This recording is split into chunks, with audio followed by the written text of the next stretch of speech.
हैदराबाद जी आवाम के नाहिन मिलदा एॾा सुठा इवेंट। थिएटर जिसको रिवाइव करने की कोशिश कर रहे हैं। आर्ट हमारी ज़िंदगी का हिस्सा है। लाह चढ़ण जे करे स्टेट ड्रामा तबाही जे किनारे ते वञी पहुता।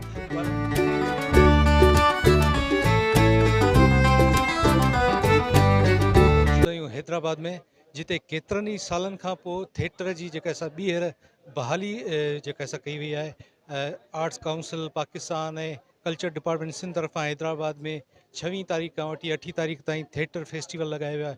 हिते मुख़्तलिफ़ सिंध जे मुख़्तलिफ़ शहरनि खां जेके माण्हू पहुता आहिनि आर्टिस्ट पहुता आहिनि अचो त उन्हनि सां ॻाल्हि ॿोल कयूं उन्हनि जो छा चवणु आहे। अस्सलाम वालेकुम, मेरा नाम शैला महमूद है। मैं arts council of Pakistan Karachi की मीडिया डायरेक्टर हूँ और arts council of Pakistan Karachi और सिंध गवर्नमेंट के इश्तराक से ये मेला सजाया गया है हैदराबाद के लोगों के लिए। और थिएटर जिसको रिवाइव करने की कोशिश कर रहे हैं अहमद शाह साहब सिंध के हर शहर में, तो अब हैदराबाद की बारी है।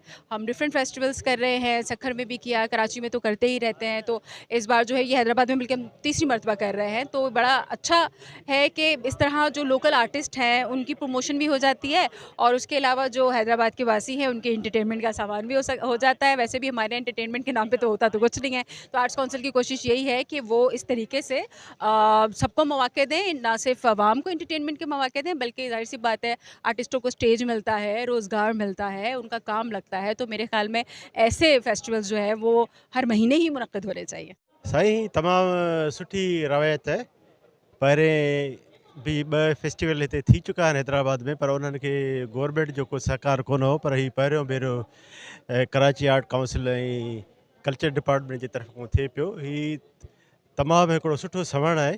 हिन में जेके बि हैदराबाद जा लोकल आर्टिस्ट आहिनि उन्हनि सभिनी जे लाइ हिन में रोज़गार जा ज़रिया बि मुयसरु थियनि था ऐं उन सां गॾोगॾु ही जेके बि प्रोग्राम हूंदा आहिनि इस्लाही हूंदा आहिनि, ज़ाहिर हिन में कोई सबक़ु हूंदो आहे त पब्लिक लाइ बि ज़ाहिर का न का हिन में इस्लाही शयूं पैदा थियनि थियूं। बहरहाल मां चवंदुसि तमामु बहितरीनु ॻाल्हि आहे ऐं हीअ हर साल छा पर हर 6 माही यानी हर 3 महीने अहिड़ो फेस्टिवल हिते थियणु घुरिजे। ऐं असां हिन जी साईं ज़ुल्फ़कार शाह, साईं अहमद शाह खे मुबारकबाद पेश कंदासीं ऐं ख़ासि करे रफ़ीक ईसाणी साहब जंहिंजा एफर्ट्स हुया ऐं इन्हनि खे बि मुबारक हुजनि सभिनी खे। अस्सलाम वालेकुम दोस्तों, मुंहिंजो नालो अफशीन आहे ऐं मां हैदराबाद जी आहियां ऐं हैदराबाद में 2 साल अॻु थिएटर फेस्टिवल थियो हुयो। 2 साल खां पोइ हाणे वरी थियो आहे जंहिंमें 12-13 ड्रामा थियण वञनि पिया कंटिन्यूसली ऐं ॾाढी ख़ुशी थी आई इहो ॾिसी त थिएटर फेस्टिवल अहिड़ी शइ, छो त इहे शयूं रुगो कराची ऐं लाहौर में ॾिसण लाइ मिलंदियूं आहिनि, एतिरा हैदराबाद जी आवाम खे नाहिन मिलंदा एॾा सुठा इवेंट। सो कल्चर डिपार्टमेंट ऐं आर्ट्स काउंसिल ऑफ कराची जी महिरबानी जिन इहो इवेंट हिते बि कयो, ऑर्गेनाइज़ करायो वियो आहे ऐं ॾाढी ख़ुशी थी आहे त थिएटर थियनि था। नौजवाननि खे घुरिजे त वधि खां वधि अची आर्ट खे ॾिसनि, लाइव ॾिसनि त स्टेज ड्रामा छा थींदा आहिनि ऐं आर्टिस्ट छा थींदा आहिनि, फ़नकार छा थींदा आहिनि। महिरबानी। ये तमामु सुठी ॻाल्हि आहे ऐं माज़ीअ में तमामु बहितरीनु सुठा स्टेज ड्रामा पे थी चुका आहिनि ऐं इन टाइम में बि स्टेज ड्रामनि जो हिकिड़ो ॾाढो सुठो उरूज हो।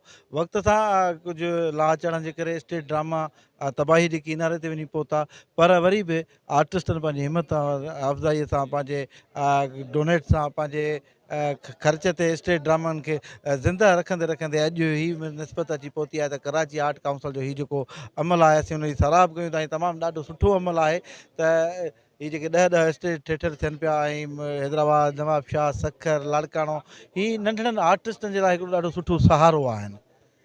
हिन ड्रामे जे ज़रिए आर्टिस्टनि खे जेके 5 रुपया मिलंदा इन 5 रुपयनि मां उन्हनि जो घर हलंदो ऐं तमामु सुठो सोण आहे। मुझे इस फील्ड में 20 साल हो गए हैं। एज ए डायरेक्टर इस फेस्टिवल में मैं पार्टिसिपेट भी कर रही हूँ। 8 तारीख को हमारा थिएटर भी है जो मैंने डायरेक्ट किया है।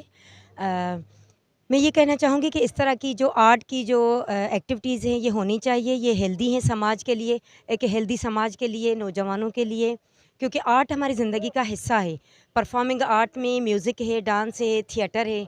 तो आर्ट्स काउंसिल कराची की तरफ से हम बहुत शुक्रगुज़ार हैं सर अहमद शाह के, जिन्होंने इस साल भी ये थिएटर फेस्टिवल मंजूर किया है हैदराबाद में। बड़े शहरों में तो होता रहता है, जैसे लाहौर, इस्लामाबाद, कराची। हैदराबाद में काफ़ी गैप के बाद ये आया है, तो ये हमारी रिक्वेस्ट है आर्ट्स काउंसिल कराची और कल्चर डिपार्टमेंट को कि ये हर साल इसी तरीके से, अभी 12 हैं, अगले साल 15 मंजूर कर लें, तो ये जो आर्टिस्ट हैं, राइटर हैं, डायरेक्टर हैं, उनके लिए भी ये रोज़गार के जो मौका है या मौके हैं ये चलते रहें और समाज के लिए एक हेल्दी एक्टिविटी होती रहे। Thank you so much.